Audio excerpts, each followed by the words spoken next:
दोस्तों कैसे हैं आप लोग। उम्मीद करता हूँ आप लोग अच्छे होंगे। आज आपको इंडक्शन कुकटॉप के सर्किट में जो कैपेसिटर्स लगे होते हैं, ये ब्लैक कलर के जो कैपेसिटर्स होते हैं, ये किस तरीके से चेक किए जाते हैं इस वीडियो में बताऊंगा।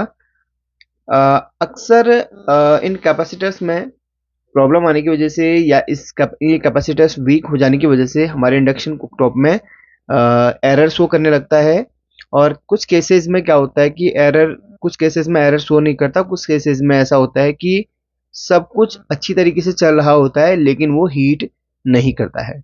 सब कुछ नॉर्मल होता है, वो एरर भी शो नहीं करता लेकिन वो बस हीट नहीं करता है।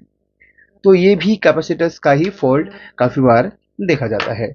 तो कैपेसिटर्स को किस तरीके से चेक किया जाता है बताऊंगा। अभी देखिए यहाँ पर कैपेसिटर को दो तरीके से चेक किया जाता है। कैपेसिटर शॉर्ट है या नहीं, number one. Number two, capacitor की जो हेल्थ है वो ठीक है या फिर नहीं। कैपेसिटर काफ़ी बार शॉर्ट नहीं भी होते लेकिन उनकी हेल्थ कम होने की वजह से भी ये एरर शो करता है या नो हीटिंग का इश्यू यहाँ पर देखने के लिए मिलता है। अब सबसे पहले जब भी आपको कैपेसिटर चेक करना होता है तो काफ़ी बार क्या होता है कि हम इस तरीके से चेक कर लेते हैं कैपेसिटर्स को। अब यहाँ पर देखिए इस तरीके से चेक कर लेते हैं, अगर उसमें कोई शॉर्टिंग वगैरह नहीं आ रही है तो हम मान लेते हैं कि वो बिल्कुल ओके है। अब कैपेसिटर का जो यहाँ पर देखिए, मैंने आपको बोला था एक तो खराब है या सही, इस तरीके से चेक किया जाए, लेकिन उसकी हेल्थ देखना भी बहुत ज़रूरी होता है। जो उसमें जो जो उसकी जो कैपेसिटी है वो ठीक है या फिर नहीं, वो ज़रूर देखना होता है। तो यहाँ पर देखिए सबसे पहले तो मैं इसको बाहर निकाल लेता हूँ। तो ये देखिए इसको बाहर निकालना है और उसके बाद इस कैपेसिटर को चेक करना है। तो यहाँ पर इसकी वैल्यू वगैरह सब कुछ यहाँ पर लिखी होती है। चलिए इसको भी मैं बाहर निकाल लेता हूँ, इस कैपेसिटर को भी बाहर निकाल लेता हूँ बहुत आसानी से। ये कॉइल के साथ में लगा हुआ रहता है ये वाला कैपेसिटर। देखिए कैपेसिटर का काम फिल्टर करने का है, ठीक है। अगर उसकी जो पावर है वो कम हो जाती है तो अपना काम वो सही तरीके से नहीं कर पाएगा, जिस कारण एरर भी शो हो सकता है और नो हीटिंग का इशू भी यहाँ पर दिख सकता है। तो यहाँ पर इस कैपेसिटर के ऊपर इसकी कैपेसिटी लिखी हुई है, जैसे कि आप देख सकते हैं। इसकी कैपेसिटी यहाँ पर 5 माइक्रोफैराड है। किसी किसी में आपको इसमें 4 का भी मिल सकता है। तो यहाँ पर ये ज़रूर देखना है, ये 5 माइक्रोफैराड का कैपेसिटर है। और अब हम इसको चेक करेंगे क्या ये सही है या फिर खराब। एक तो नॉर्मली हमने इस तरीके से, आप बजर में भी चेक कर सकते हैं कंटिन्यूटी में खरा ये शॉर्ट है या नहीं, इस तरीके से चेक कर सकते हैं। अगर कुछ ये वैल्यू शो करता है तो ये शॉर्ट हो सकता है, अगर कंटिन्यू वीव देता है तो ये शॉर्ट हो सकता है। देखिए कुछ वैल्यू दिखाएगा तो हाफ शॉर्ट होगा, फुल अगर वीव दिखा रहा है तो वो फुल शॉर्ट होगा। अब इसको चेक करने के लिए हमें कैपेसिटर ये देखिए माइक्रोफैराड वाले सेक्शन में जाना होगा। इसके लिए आपको उन मल्टीमीटर का चयन करना होगा जिनमें ये कैपेसिटर टेस्टिंग का फीचर होता है।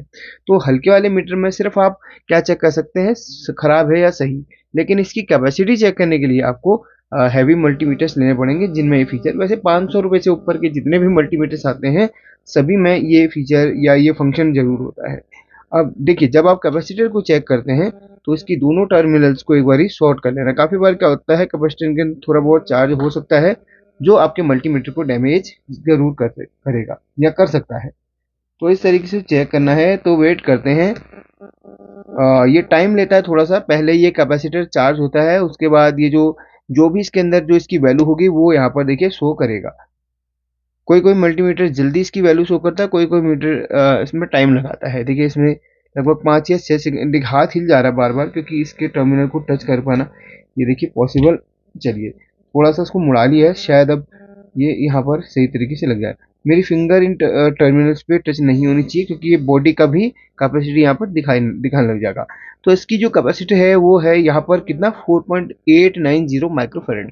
बिल्कुल सही है। 5 नहीं भी दिखाएगा तो कोई बात नहीं, 4 माइक्रोफैराड से ऊपर इसका जो हेल्थ है वो दिखाना चाहिए। ये बिल्कुल सही है। अब इसकी जो कैपेसिटी है वो कितनी है, इसकी कैपेसिटी है 0.27 माइक्रोफैराड। बहुत कम इनकी कैपेसिटी होती है, ठीक है। बहुत कम माइक्रोफैराड के ये कैपेसिटर्स होते हैं, इनको हल्के में मत लेना, ठीक है।